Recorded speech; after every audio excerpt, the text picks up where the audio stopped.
আজকের ভিডিওতে জিকিরের ফজিলত এবং এমন 3টি জিকিরের ওজিফা আপনাদেরকে জানিয়ে দিব। আপনার জীবন চলে গেলেও এই 3টি জিকির মিস করবেন না। উঠতে বসতে চলতে ফিরতে যদি এই 3টি জিকির আপনি করতে পারেন, আপনার জন্য রহমতের দরজা খুলে যাবে, রিজিকের দরজা খুলে যাবে, আপনার সকল কিছুতে বরকত হবে, রুজি রোজগারে বরকত হবে, ঘরে বরকত হবে, হায়াতে বরকত হবে, আপনার সকল কাজে আল্লাহর গায়েবী সাহায্য আসবে, দুনিয়া ও আখিরাতের ভরপুর কল্যাণ অর্জন হবে ইনশাআল্লাহ। প্রিয় দর্শক, আমি নিশ্চিত আজকের এই আমলের আলোচনাটি আপনার জীবনের মোড় ঘুরিয়ে দিবে ইনশাআল্লাহ। তাই ধৈর্য ধরে ভিডিওটি দেখার ও শোনার জন্য অনুরোধ রইল। তাহলে চলুন মূল আলোচনা শুরু করা যাক। আব্দুল্লাহ ইবনু বুসর রাদিয়াল্লাহু তাআলা আনহু হতে বর্ণিত আছে, এক লোক বলল, হে আল্লাহর রাসূল সাল্লাল্লাহু আলাইহি ওয়াসাল্লাম, আমার জন্য ইসলামের শরীয়তের বিষয়াদি অতিরিক্ত হয়ে গেছে, সুতরাং আমাকে এমন একটি বিষয় জানান যা আমি মজবুতভাবে আমল করতে পারি। তখন নবীজি সাল্লাল্লাহু আলাইহি ওয়াসাল্লাম বললেন, সর্বদা তোমার জিহ্বা যেন আল্লাহ তাআলার জিকিরের দ্বারা সিক্ত থাকে। অর্থাৎ নবীজি সাল্লাল্লাহু আলাইহি ওয়াসাল্লাম লোকটিকে আল্লাহর জিকিরের আমলটির কথা বললেন। তিরমিজি শরীফ হাদিস নং 3375। অর্থাৎ তুমি সদা সর্বদা আল্লাহর জিকির করবে। আবার তিরমিজি শরীফের 3376 নং হাদিসের বর্ণনায় আবু সাঈদ আল খুদরি রাদিয়াল্লাহু তাআলা আনহু হতে বর্ণিত আছে, রাসূলুল্লাহ সাল্লাল্লাহু আলাইহি ওয়াসাল্লামকে প্রশ্ন করা হলো, কিয়ামতের দিন আল্লাহ তাআলার নিকট বান্দাদের মধ্যে কে মর্যাদায় সর্বোত্তম হবে? নবীজি ফরমালেন, আল্লাহ তাআলার অধিক পরিমাণে জিকিরকারীগণ। সুবহানাল্লাহ। তারপরে প্রিয় দর্শক, তিরমিজি শরীফের 3377 নম্বর হাদিসের বর্ণনায় আবু দারদা রাদিয়াল্লাহু তাআলা আনহু হতে বর্ণিত আছে, তিনি বলেন, নবী সাল্লাল্লাহু আলাইহি ওয়াসাল্লাম বলেছেন, আমি তোমাদেরকে কি তোমাদের অধিক উত্তম কাজ প্রসঙ্গে জানাবো না, যা তোমাদের মনিবের নিকট সবচেয়ে পবিত্র, তোমাদের সম্মানের দিক থেকে সবচেয়ে উঁচু, স্বর্ণ ও রৌপ্য দান খয়রাত করার চেয়েও বেশি ভালো, এবং তোমাদের শত্রুর মোকাবেলায় অবতীর্ণ হয়ে তাদেরকে হত্যা করা কিংবা শহীদ হওয়া থেকে অতি অধিক উত্তম? তখন সাহাবারা বললেন, হ্যাঁ। নবীজি সাল্লাল্লাহু আলাইহি ওয়াসাল্লাম বললেন, সেটি হলো আল্লাহ তাআলার জিকির। প্রিয় দর্শক, এই হাদিসে নবী করিম সাল্লাল্লাহু আলাইহি ওয়াসাল্লাম আল্লাহর জিকিরের 5টি ফায়দা ও শ্রেষ্ঠত্ব বয়ান করেছেন। সেগুলো হলো, নম্বর 1, জিকির হলো সর্বোত্তম আমল। নম্বর 2, জিকির আল্লাহর কাছে সবচেয়ে পবিত্র আমল। নম্বর 3, আল্লাহর জিকিরের ফলে সম্মান বৃদ্ধি পায়। নম্বর 4, জিকির করা স্বর্ণরূপ দান করার চাইতেও উত্তম। নম্বর 5, জিকির করা জিহাদে শহীদ হওয়ার চেয়েও ভালো। এই হাদিসের শেষে হযরত মুয়াজ ইবনে জাবাল রাদিয়াল্লাহু আনহু বলেন, আল্লাহ তাআলার শাস্তি হতে মুক্তি পাওয়ার জন্য আল্লাহ তাআলার জিকিরের তুলনায় অগ্রগণ্য কোনো জিনিস নেই। অর্থাৎ যে যত জিকির করবে সে তত বেশি আল্লাহর আযাব গজব থেকে দূরে থাকবে। প্রিয় দর্শক, কিয়ামতের দিন অধিক জিকিরকারীগণ সবার আগে ভাগে জান্নাতে অগ্রসর হয়ে যাবে। জিকিরের ব্যাপারে সবচেয়ে সুন্দর হাদিসটি হলো বুখারী শরীফের 6408 নং হাদিসের বর্ণনা। আবু হুরায়রা রাদিয়াল্লাহু তাআলা আনহু থেকে বর্ণিত, তিনি বলেন, আল্লাহর একদল ফেরেশতা আছেন যারা আল্লাহর জিকিরের রত লোকদের খোঁজে পথে পথে ঘুরে বেড়ান। যখন তারা কোথাও আল্লাহর জিকিরের রত লোকদের দেখতে পান, তখন ফেরেশতারা পরস্পরকে ডাক দিয়ে বললেন, তোমরা আপন আপন কাজ করার জন্য এগিয়ে এসো।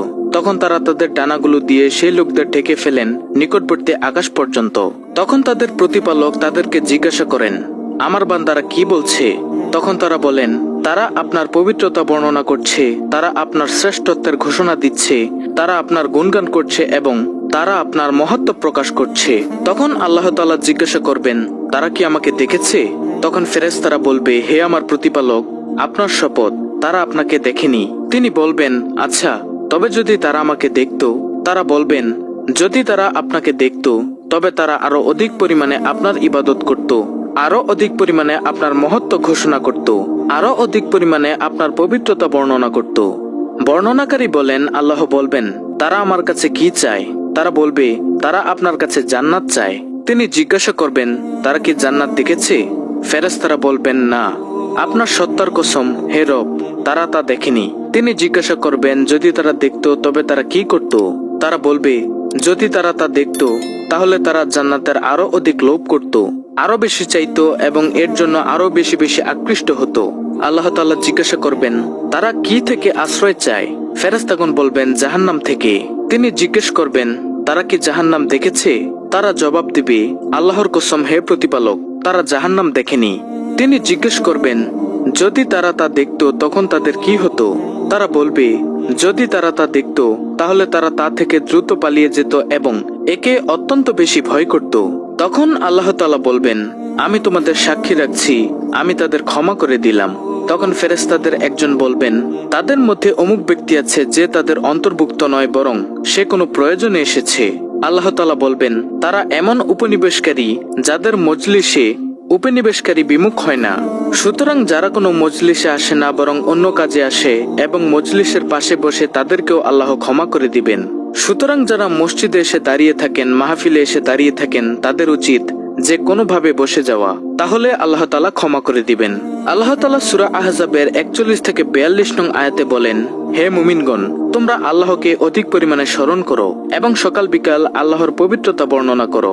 সুবহানাল্লাহ। প্রিয় দর্শক, এখন হলো মূল আলোচনা, কোন সেই 3টি জিকির যে জিকিরগুলিতে আছে দুজাহানের খাজানা। কোন জিকিরগুলো করবেন? সর্বপ্রথম জিকিরটি হলো নম্বর 1, তিরমিজি শরীফের 3590 নং হাদিসের বর্ণনা। আবু হুরায়রা রাদিয়াল্লাহু তাআলা আনহু হতে বর্ণিত আছে, তিনি বলেন, রাসূলুল্লাহ সাল্লাল্লাহু আলাইহি ওয়াসাল্লাম বলেছেন, কোন বান্দা সততার সাথে লা ইলাহা ইল্লাল্লাহ বললে তার জন্য আকাশের সকল দরজা খুলে দেওয়া হয়। ফলে উক্ত কালিমা আরশে আজিম পর্যন্ত পৌঁছে যায় যতক্ষণ সে কবিরা গুনাহ ত্যাগ করে। আর লা ইলাহা ইল্লাল্লাহ এমন একটি জিকির যা সব সময় পড়া যায়, ঠোঁট নাড়ানো ছাড়া পড়া যায়, তাই একটা রিয়াও নাই। মানুষের সামনে বসে থাকলেও এই জিকিরটি করতে পারবেন। শুধুমাত্র আল্লাহ তাআলাকে খুশি করার জন্য পড়বেন, তাহলে আসমানের সকল দরজা আপনার জন্য খুলে যাবে। তারপরে দ্বিতীয় নম্বর জিকিরটি হলো তিরমিজি শরীফের 3592 নং হাদিসের বর্ণনা। ইবনে ওমর রাদিয়াল্লাহু আনহু হতে বর্ণিত আছে, তিনি বলেন, একদিন আমরা রাসূলুল্লাহ সাল্লাল্লাহু আলাইহি ওয়াসাল্লামের সাথে নামাজ পড়ছিলাম। সে সময় সমাগত লোকদের মাঝে হতে এক লোক বলল, আল্লাহু আকবার কাবীরা ওয়ালহামদুলিল্লাহি কাসীরা ওয়া সুবহানাল্লাহি বুকরাতাও ওয়া আসীলা। প্রিয় দর্শক, দোয়াটি আমি আবার বলছি, আল্লাহু আকবার কাবীরা ওয়ালহামদুলিল্লাহি কাসীরা ওয়া সুবহানাল্লাহি বুকরাতাও ওয়া আসীলা। তখন রাসূলুল্লাহ সাল্লাল্লাহু আলাইহি ওয়াসাল্লাম বললেন, এই বাক্যটি কে বলেছে? উপস্থিত লোকদের মাঝে এক লোক বলল, আমি হে আল্লাহর রাসূল সাল্লাল্লাহু আলাইহি ওয়াসাল্লাম। তিনি বললেন, এ দোয়ায় আমি খুব আশ্চর্যান্বিত হয়েছি। এ বাক্যগুলোর জন্য আকাশের দরজাগুলো খুলে দেওয়া হয়েছে। ইবনে ওমর রাদিয়াল্লাহু আনহু বলেন, রাসূলুল্লাহ সাল্লাল্লাহু আলাইহি ওয়াসাল্লামের কাছে আমি একথা শোনার পর থেকে কখনো তা পাঠ করা পরিহার করিনি। আর তা হলো আল্লাহু আকবার কাবীরা ওয়ালহামদুলিল্লাহি কাসীরা ওয়া সুবহানাল্লাহি বুকরাতাও ওয়া আসীলা। তারপরে প্রিয় দর্শক, তৃতীয় নম্বর জিকিরটি হলো এমন জিকির যে জিকিরটি করলে আপনার দুনিয়ার সকল নেক মাকসুদ পূরণ হবে, অভাব দূর হয়ে গায়ে শক্তি হবে। যেমন সূরা হুদের 52 নং আয়াতে আল্লাহ তাআলা বলেছেন, আর হে আমার কওম, তোমাদের পালনকর্তার কাছে তোমরা ক্ষমা প্রার্থনা করো, অতঃপর তারই প্রতি মনোনিবেশ করো, তিনি আসমান থেকে। প্রিয় দর্শক বিন্দু, আশা করি সবাই ভালো আছেন। আল্লাহর অশেষ রহমতে আজ আমরা আলোচনা করব এশার নামাজের আগে একটি বিশেষ জিকির নিয়ে, যা পড়লে আল্লাহ তাআলা বান্দার গুনাহ মাফ করে দেন, হৃদয়ে প্রশান্তি দান করেন এবং নামাজে মনোযোগ বাড়িয়ে দেন। এশার নামাজ দিনের শেষ নামাজ। সারাদিনের কাজকর্ম শেষে যখন আমরা এশার নামাজে দাঁড়াই, তখন মন প্রাণ আল্লাহর দিকে সম্পূর্ণ মনোনিবেশ করার প্রয়োজন হয়। এজন্যই আল্লাহর প্রিয় রাসূল সাল্লাল্লাহু আলাইহি সাল্লাম আমাদের শিখিয়েছেন নামাজের আগে কিছু দোয়া ও জিকির পড়তে। এই জিকিরগুলো শুধু মুখের শব্দ নয়, বরঞ্চ আত্মাকে পবিত্র করার এক বিশেষ মাধ্যম।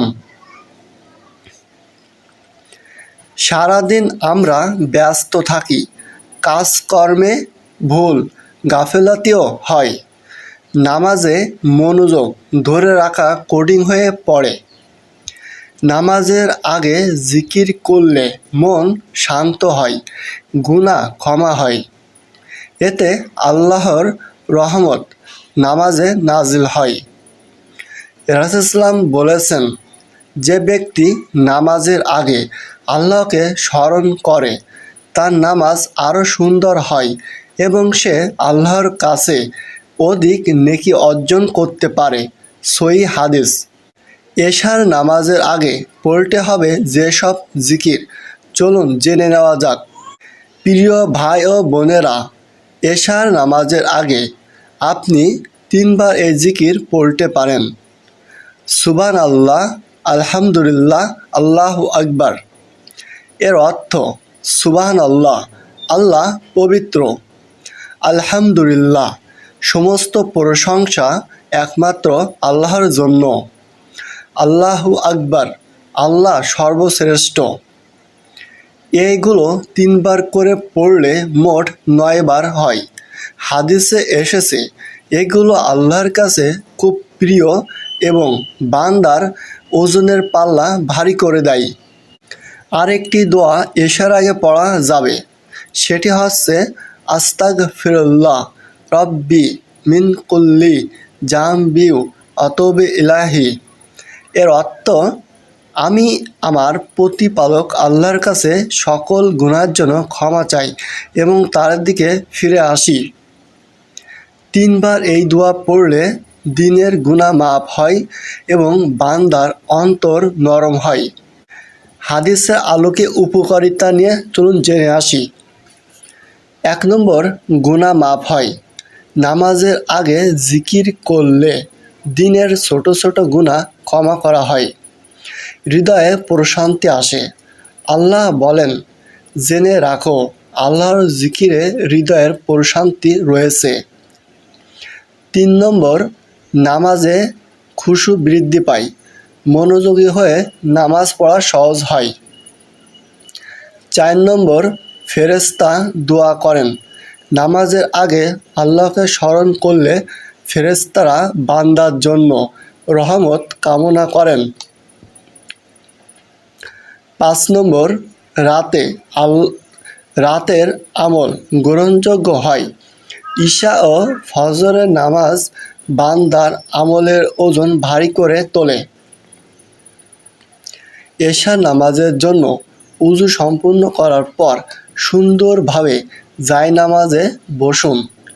মুখ ও মন হৃদয় এক করে আল্লাহর দিকে মনোনিবেশ করুন।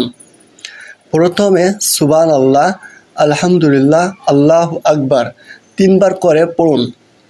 তারপর আস্তাগফিরুল্লাহ রব্বি মিন কুল্লি জামবি আতুবু ইলাহি অন্তত 3 বার পড়ুন। চাইলে শেষে দুরূদ শরীফ 1 বার পড়ে নিতে পারেন। এরপর দাঁড়িয়ে এশার নামাজ শুরু করুন।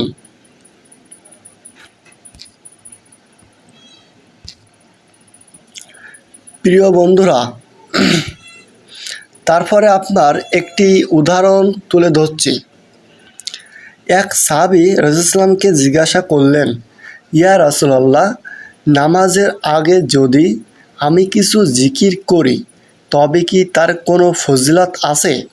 রাসূলুল্লাহ উত্তর দিলেন, হ্যাঁ, এটি তোমার নামাজকে আরও সুন্দর করে তুলবে এবং আল্লাহ তোমাকে গুনাহ থেকে মুক্তি করবেন। এই গল্প থেকে আমরা বুঝতে পারি এশার নামাজের আগে জিকির একটি অত্যন্ত বরকতময় আমল।